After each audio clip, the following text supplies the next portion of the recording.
Section 1. You will hear a woman asking a shop assistant about DVD players. You now have 30 seconds to read questions 1 to 4.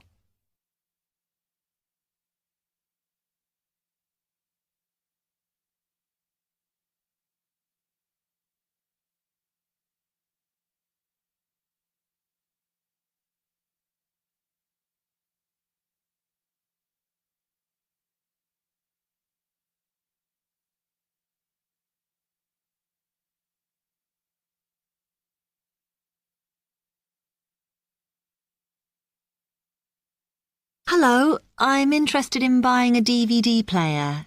Can you help me, as I don't know very much about them? Of course. We sell quite a range. Actually, we're doing a customer survey at the moment, so I wonder if I could fill in this form about you, and that will actually help me to advise you on the best DVD player for you. Oh, okay. First of all, your occupation. Student. Okay. Then, have you already got a DVD player? No, I've never had one before. Uh-huh.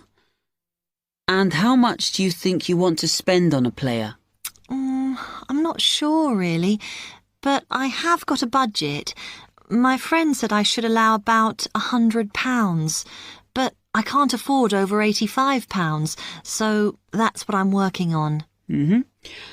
And do you watch DVDs very often? Depends what you mean by often. I don't know what the norm is. Is it about 2 a week? I suppose I watch 3 a month. That's enough for me. Yes. What sort of films do you like watching then? Action movies? Not really. Oh. My boyfriend always insists we watch science fiction movies, but I prefer thrillers. Something to get your teeth into. Okay, just one more. Do you watch other DVDs? Ones that are not films, like music or something? Not much, because I don't want to spend the money on something I can watch on TV, but I occasionally rent out comedy programs, and I fight with my boyfriend over all the sports DVDs he watches. You now have 30 seconds to read questions 5 to 10.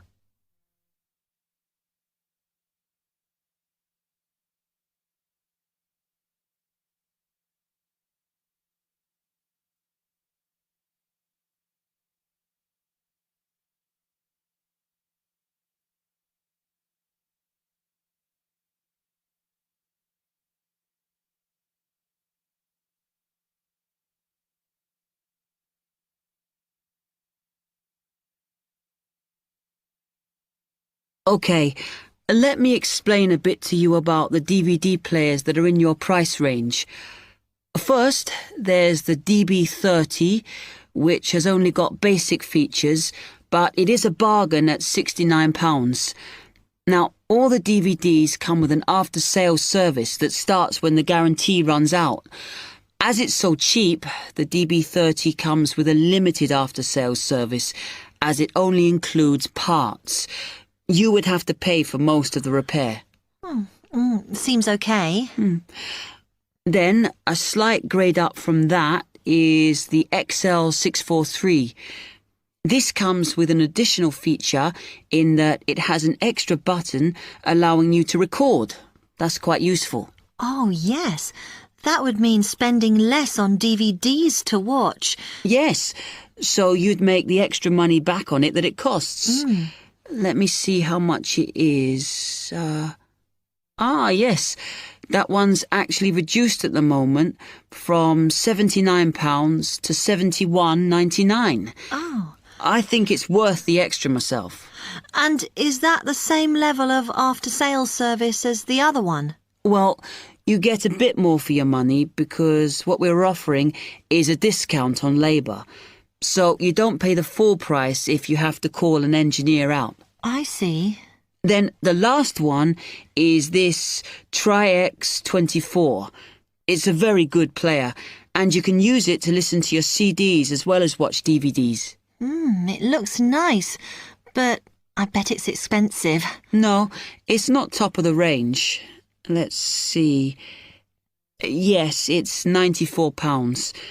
But what you have to remember is that includes insurance, so you don't have to pay extra for that. And it comes with a guarantee that's valid for 3 years, as opposed to the usual one. What do you think? Maybe.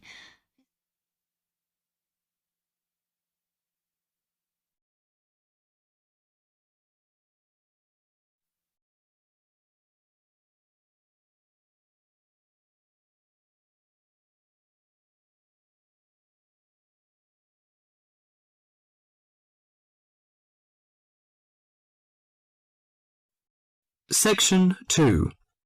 In this section, you'll hear an introduction on cheese making. You have half a minute to read the questions 11 to 20 first.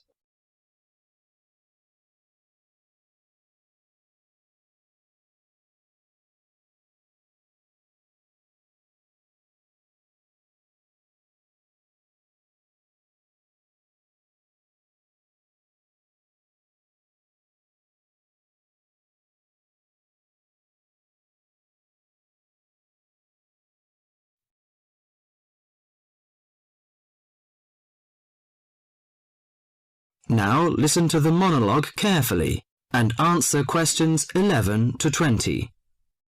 Cheese is one of those foods that we tend to take for granted as always having been with us, and it's odd to think that someone somewhere must have discovered the process to make cheeses. That takes place today. In the studio to tell us all about it is Monica Maxwell.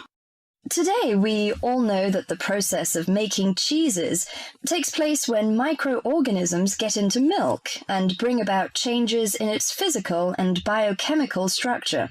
Well, obviously, we don't know who discovered the process, but it's thought that it came from Southwest Asia about 8,000 years ago. In the early time, there were mainly 2 types of cheeses. One of them was rather tasteless and bland in the case of the so-called fresh cheeses, which are eaten immediately after the milk has coagulated. And another one was rough-tasting and salty in the case of the ripened cheeses, which are made by adding salt to the soft fresh cheese and allowing other biochemical processes to continue so that a stronger taste and a more solid texture resulted. The ancient Romans changed all that. They were great pioneers in the art of cheese-making, and the different varieties of cheese they invented and the techniques for producing them spread with them to the countries they invaded. This spread of new techniques took place between about 60 BC and 300 AD. You can still trace their influence in the English word cheese, which comes ultimately from the Latin word Caseus, that's C-A-S-E-U-S. At this stage in history, people weren't aware in a scientific way of the role of different microorganisms and enzymes in producing different types of cheese, but they knew from experience that cheese's tastes were relevant to something.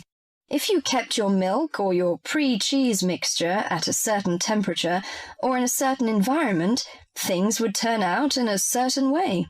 In the 19th century, with the increasing knowledge about microorganism, there came the next great step forward in cheese-making.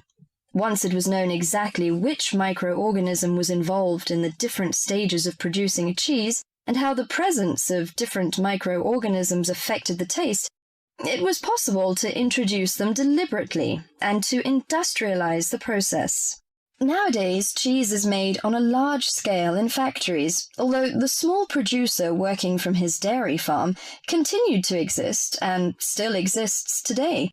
Cheesemaking moved very much into the world of technology and industrial processes, although because the aim is still to produce something that people like to eat, there's still an important role for human judgment.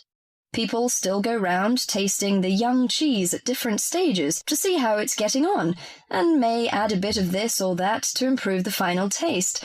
Whatever the scale of production, there is still room for the development of art alongside the technology. That is the end of section 2.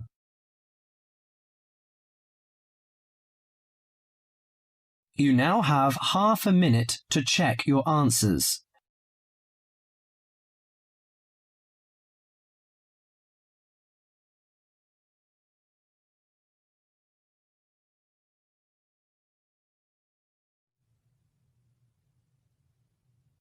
Now turn to Section 3. Section 3. You'll hear 3 university students talking about a presentation which one of them has to give. First, you have some time to look at questions 21 to 24.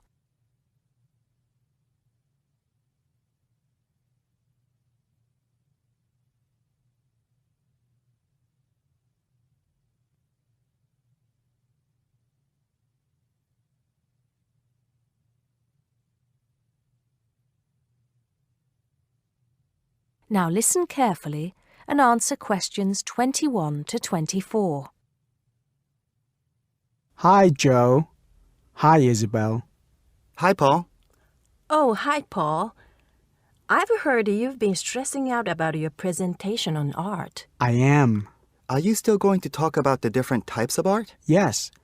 Well, I was planning to, but there's so much stuff on the subject that I'm finding it difficult to put it all into one short presentation. Huh. I usually have the opposite problem.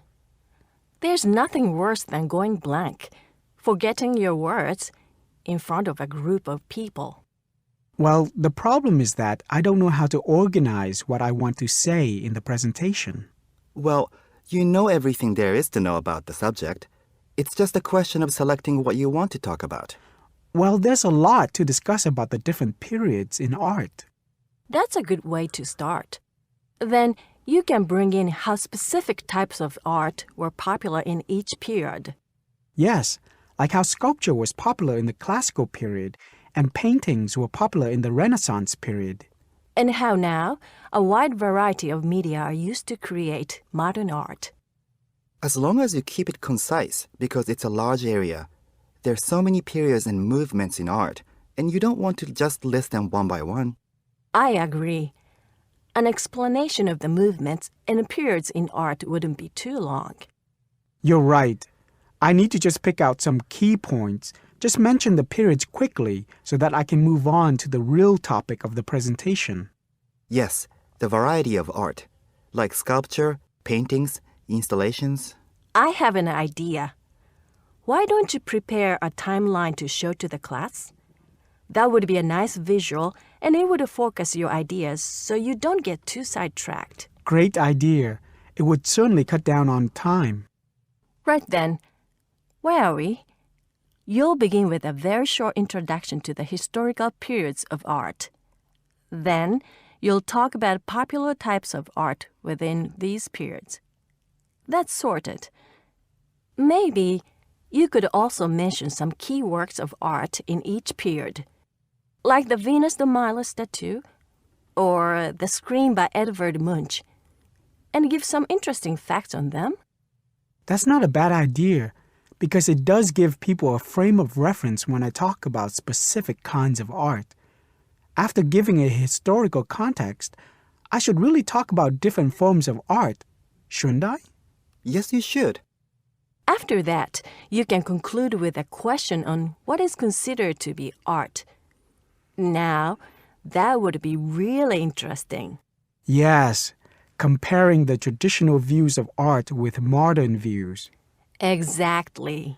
I think I'll have a collection of pictures, including famous pieces of art from classic to modern, projected on the wall, like the Mona Lisa, and some pop art, and ask people whether they think it's art or not.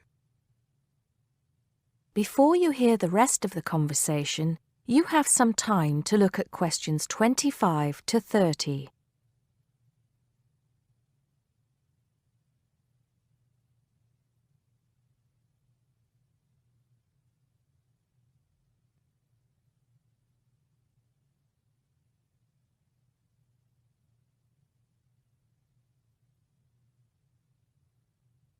Now listen and answer questions 25 to 30.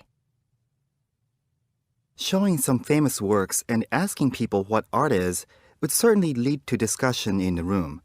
People's appreciation of art is so subjective, and it comes down to taste.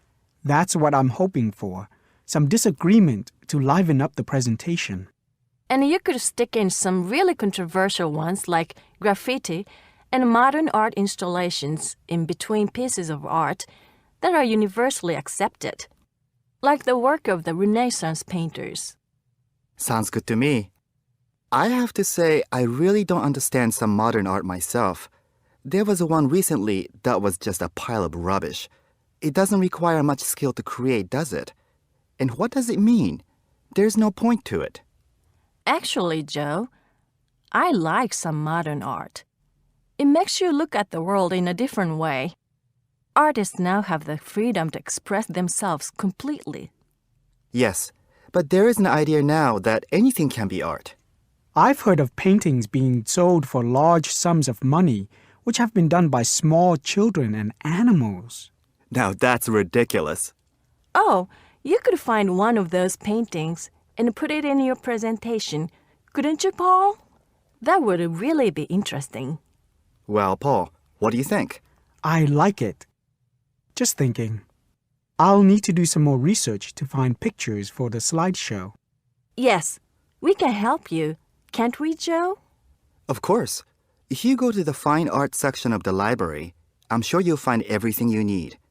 Just ask the staff and they'll give you access to a slide bank of hundreds of famous works of art. And if you still can't find what you're looking for, use the library computers to go online. There are lots of images on the internet. Of course, you'll need to use a search engine like Google, but it's dead easy. Thanks, guys. I'm feeling much clearer about the project. Your ideas have been really useful. I think I should end with a quote of some kind by a famous artist. What do you think? That's a good idea. Now let's go to the library and see what they have. That is the end of section 3. You now have half a minute to check your answers.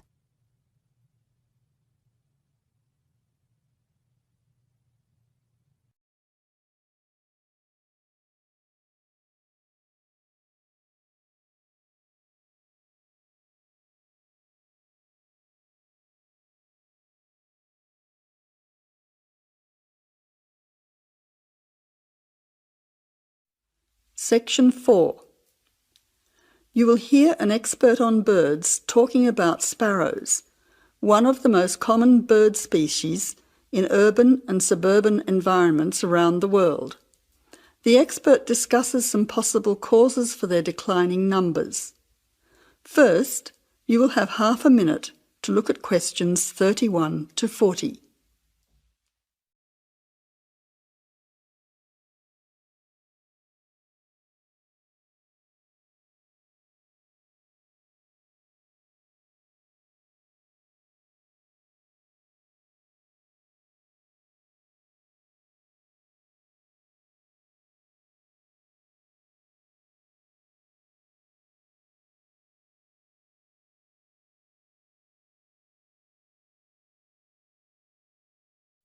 Now listen carefully to the talk and answer questions 31 to 40. Some people dislike sparrows and see them as annoying pests in their neighbourhood. Others see them as an interesting part of the urban environment. Love them or hate them, it could be that the familiar scene of these birds flying, hopping and chirping in our city streets will soon become a thing of the past. Until recently, there were so many sparrows around that people tried all kinds of methods to get rid of them. But it now seems that many people are starting to worry about the declining numbers of sparrows in many cities around the world. Over the past 20 or 30 years, sparrows have been disappearing throughout many parts of the world. In Britain, since the 1920s, the overall population of sparrows has declined by 92%. In London, they were once so plentiful that people who conducted regular surveys did not bother to count them because they were simply too common. Now there are none. This decline has also been recorded in some cities in continental Europe, parts of North America, and India as well. Some people will be surprised at this, as they probably still see many sparrows in their local neighbourhood. But whereas some suburbs may have large numbers of sparrows, in the next suburb there may be none. So, why are they disappearing rapidly in some areas, yet still exist in large numbers in others? Well, it is a bit of a mystery. Some say it is due to local issues. There are a number of factors here, one of which is harassment or predation. Other local animal species harass them, and domestic cats hunt them for food. Secondly, there is increased competition both for food and for nesting sites from other seed-eating birds in the neighbourhood. And thirdly, it is now more difficult for sparrows to make nests in modern buildings due to more effective modern building methods. Recent studies suggest that another reason may be related to a problem with the breeding success of the sparrows. Although they continue to breed, the young nestlings keep dying. These deaths have been linked to a lack of insects, such as aphids. This decrease in the availability of insects, it is believed, then causes the young nestlings to die of starvation or dehydration. It seems that there is a growing worldwide shortage of insects, and our modern urban lifestyle with the increasing use of motor vehicles is being blamed for it. It is suggested that the carcinogenic chemicals released into the atmosphere by unleaded car exhaust fumes is having an impact on insect numbers. Another theory, which is thought to be affecting sparrow numbers, is connected to our technological advancement. According to some experts, the mobile telephone towers that are now a feature of our modern cities emit electromagnetic radiation, which might affect the sparrows' central nervous systems and result in their death. The evidence is only circumstantial, and sparrows still continue to thrive in some major cities. However, it is interesting to note that in the 1990s, the use of mobile phones and unleaded petrol skyrocketed, and both coincide with the period of the sparrows' declining numbers in many modern cities. That is the end of the listening test. You now have half a minute to check your answers.